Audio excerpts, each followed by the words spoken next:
రోజు ఫీడింగ్ ఇచ్చే డాగ్స్ అన్నిటికీ అన్నం పెట్టి వచ్చేసినాక మా ఇల్లు ఫస్ట్ ఫ్లోర్ అండి. పైనుంచి చూస్తే కింద ఒక పమేరియన్ డాగ్ కనిపించిందండి. దీనంగా ఒక క్లోజ్ చేసిన షటర్ ముందు కూర్చొని ఉంది.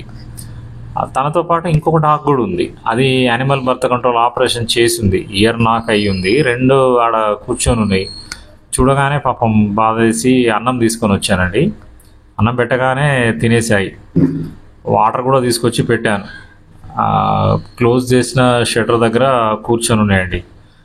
ఆకలితో ఇట్లాంటి ఎన్నో దీనంగా తిరుగుతూ ఉంటాయండి. మనసులో మూగగా దేవుణ్ణి ప్రార్థిస్తాయి అనుకుంటా. పాపం ఆకలేస్తుంది అనే భావంతో కాపాడి అన్నం పెట్టు స్వామి అని దేవుని కోరుకుంటాయేమో కానీ దేవుడు ప్రత్యేకంగా ఎక్కడికి రాడండి.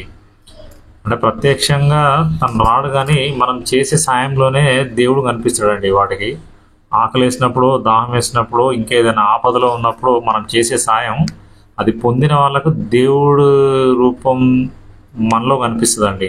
అందుకే ఆపదలో ఉన్న వాటికి దేనికైనా వీలైనంత వరకు సాయం చేయాలండి.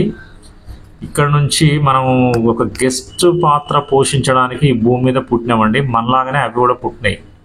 వాటికి అడగడానికి, తీసుకోవడానికి, ఏమి చేయడానికైనా వాటికి కనీసం నోరు కూడా లేదండి.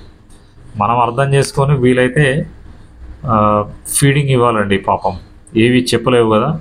అన్నం తిని వాటర్ తాగినాయండి. ఎక్కడి నుంచో వచ్చి పాపం ఫ్రెండ్స్ అయినాయి. ఆ క్లోజ్ చేసిన షటర్ దగ్గర కూర్చున్నాయి. పాపం హ్యాపీగా ఎక్కడెక్కడి నుంచి వచ్చినాయో అండి. పాపం